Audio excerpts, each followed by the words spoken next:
Hello guys, എല്ലാവർക്കും നമസ്കാരം. പുതിയൊരു വീഡിയോയിലേക്ക് സ്വാഗതം.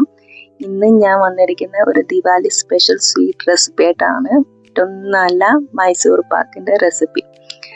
അപ്പം നമ്മൾ ഹൈദരാബാദ് ഉള്ള സ്ഥിതിക്ക് ഇവിടുത്തെ ഫേമസ് ആയിട്ടൊരു സ്വീറ്റ്സ് ഉണ്ടാക്കിയില്ലെങ്കിൽ പിന്നെ എന്ത് ദിവാലി അല്ലേ. അപ്പം നമുക്ക് വീഡിയോയിലോട്ട് പോയാലോ. അപ്പം ഇതിനായിട്ട് ഞാൻ എടുത്തിരിക്കുന്ന കടലമാവ് 2 കപ്പ്, മൈദ 1/2 കപ്പ്, പഞ്ചസാര 4 കപ്പ്, ഗീ 4 കപ്പ്, ഏലക്കപ്പൊടി 1 ടീസ്പൂൺ, വെള്ളം 1 കപ്പ്, 1 നുള്ളു ഉപ്പ്. ഇത്രയാണ് നമുക്ക് വേണ്ടത്. അപ്പം ഞാൻ ഇവിടെ ഗീ എടുത്തിരിക്കുന്ന 2 കപ്പ് ഗീയും 2 കപ്പ് ഓയിലും ആണ്. കുറച്ചൊന്ന് കുറച്ചിട്ടുണ്ട് കേട്ടോ. എനിക്ക് ഒത്തിരി സോഫ്റ്റ് ആയിട്ടുള്ളത് വേണ്ട, ഒരു കട്ടി പരുവമായതുകൊണ്ട് ഞാനൊരു 3 കപ്പൊക്കെ എടുത്തിട്ടുള്ളൂ. ആ 1 കപ്പ് അവോയ്ഡ് ചെയ്താൽ. അപ്പം നിങ്ങൾ ഈക്വലായിട്ട് എടുക്കാം. നിങ്ങൾക്ക് മൊത്തം ഗീ വേണമെങ്കിൽ അങ്ങനെ എടുക്കാം കേട്ടോ. അപ്പം അത് സ്കിപ്പ് ചെയ്താൽ നിങ്ങൾക്ക് എത്ര സോഫ്റ്റ്നെസ് വേണോ അപ്പം അതനുസരിച്ച്. ഇത് കറക്റ്റ് അളവാണ് ഞാൻ പറഞ്ഞിരിക്കുന്നത്. നിങ്ങൾക്ക് ഇതിൽ നിന്ന് അങ്ങോട്ടും ഇങ്ങോട്ടൊക്കെ ചെറിയ രീതിയിൽ കുറയ്ക്കാം.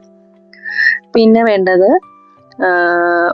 ആദ്യം കടലമാവും മൈദ സ്കിപ്പ് ചെയ്യണ്ട കേട്ടോ. കടയിലൊക്കെ ഉണ്ടാക്കുമ്പോൾ മൈദ അവർ ചേർക്കാറുണ്ട്. അപ്പം 2 കപ്പ് കടലമാവിനാണ് 1/2 കപ്പ്. അപ്പം നിങ്ങൾ 1 കപ്പ് എടുക്കുകയാണെങ്കിൽ 1/4 കപ്പ് മതിയാവും മൈദ.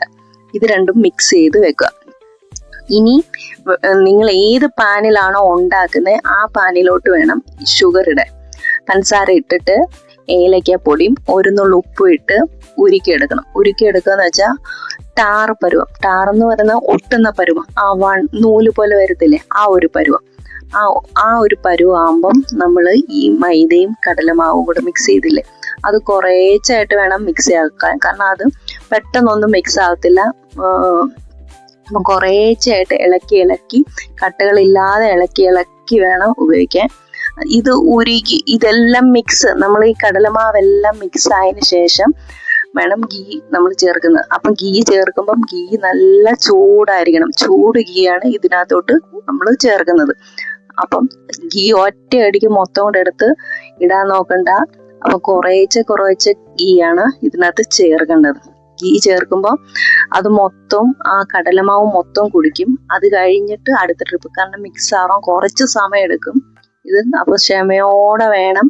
പിന്നെ ദേഹത്തൊക്കെ വീണ് കഴിഞ്ഞാൽ പറയാതെ അറിയാമല്ലോ, കയ്യിൽ പറ്റി പിടിച്ചിരിക്കും. അപ്പൊ ശ്രദ്ധിച്ചിട്ട് വേണം ചെയ്യാൻ വേണ്ടിയിട്ട്. ഇടയ്ക്ക് ഞാൻ എൻ്റെ മോളുടെ കയ്യിലൊന്ന് കൊടുത്തിട്ട് വേറെ എന്തോ പണിക്കൊന്ന് പോയി. അവള് മേൽഭാഗം മാത്രം ഇളക്കി, അടിഭാഗം ഇളക്കിയില്ല. അപ്പൊ എനിക്ക് ചെറിയൊരു പണി ചട്ടിയിൽ കിട്ടിയിട്ടുണ്ട്. അടിക്ക് ചെറുതായിട്ടൊന്ന് പിടിച്ചിട്ടുണ്ട്.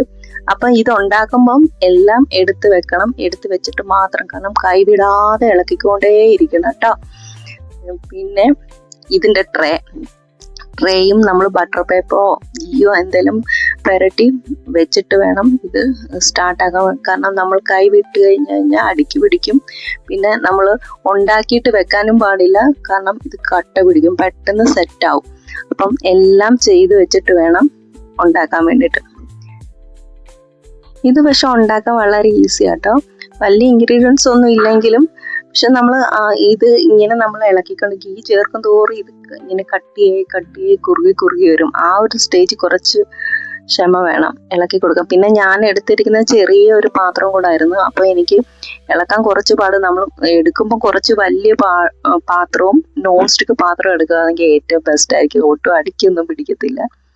അപ്പം നിങ്ങളും ഈ പ്രാവശ്യം എന്തായാലും ദീപാവലിക്ക് ട്രൈ ചെയ്ത് നോക്കണം. അപ്പം ട്രൈ ചെയ്ത് ദീപാവലിക്ക് പറ്റാത്തവർ അടുത്ത ദിവസം ആയാലും ഒന്ന് ട്രൈ ചെയ്ത് നോക്കണം. പിന്നെ എപ്പോഴെങ്കിലും ഒന്ന് ട്രൈ ചെയ്ത് നോക്കണം. സൂപ്പറായിട്ട് നിങ്ങൾക്ക് ഇഷ്ടപ്പെടും. മധുരമൊക്കെ ഇഷ്ടമുള്ളവർക്ക് എന്തായാലും നന്നായിട്ട് ഇഷ്ടപ്പെടും. അപ്പം നെക്സ്റ്റ് വീഡിയോയുമായി വരുന്നിടം വരെ എല്ലാവർക്കും ബൈ.